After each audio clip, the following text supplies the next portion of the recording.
From the newsroom, the main stories at 10 o'clock. Britain and Argentina are expected to hold direct talks later this month for the first time in 5 years.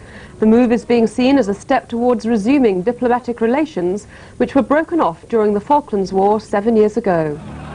During the election campaign that swept into power, Carlos Menem spoke of the possibility of more blood having to be shed for Argentina to regain the Falklands. He also spoke of peace talks. Since taking power, the Peronist president has tended to continue with a rhetoric for domestic consumption while trying to normalise relations with Britain.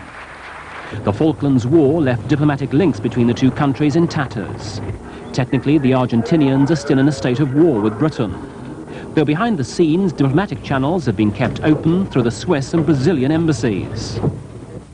Last year came the first formal contact between the then Argentinian president, Raúl Alfonsín, and Mrs. Thatcher. He sent a letter of condolence following the Lockerbie air disaster. The Prime Minister of New Zealand, David Lange, has announced his resignation after 5 years in office. Mr. Lange, who's 47, had a heart operation last year and said medical advice contributed to his decision. I have taken a great deal of counsel from a variety of sources. I'm looking forward to a very healthy future. It will not, however, be as Prime Minister. Mr. Lange said he no longer had the confidence of his colleagues. His resignation follows months of infighting within the Labour government over economic policies. Israel is insisting that 3 of its soldiers must be included in any deal to end the hostage crisis. The Israelis had originally offered to free the kidnapped Muslim cleric Sheikh Obaid and 300 Shiite Muslim prisoners in return for the soldiers and a number of Western hostages. Last night, a pro-Iranian group in Lebanon said it was ready to release the American hostage Joseph Sisipio in exchange for the Sheikh and 450 Arab prisoners, but it made no mention of the 3 soldiers. Here, British Rail are investigating the cause of a train crash in West London last night. One theory they're considering is that vandals left an object on the track. More than 100 passengers escaped serious injury when the Oxford to Paddington Express came off the rails at West Ealing Station and caught fire.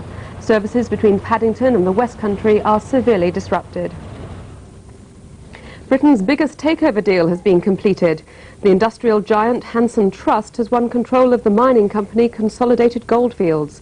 Hanson Trust offered £3.5 billion for the company. And the next news is at 11 o'clock. Good morning to you. Well, a much better week coming up for thirsty farmers, but today not too bad at all. There are a fair crop of showers up in the north and west of Scotland. Many of the places staying fine, though. The Shetlanders have seen some thunderstorms this morning. They're now beginning to move away, but it will stay rather misty, some fog patches lingering around the coast there. Coming south, plenty of sunshine around, but the sun in the extreme south is very hazy indeed, and with temperatures rising rapidly through the day, it will set off some thunderstorms, I think, during the afternoon, and particularly across southern counties of England and across into East Anglia. A very warm day everywhere, though. And now back to Andy and Simon.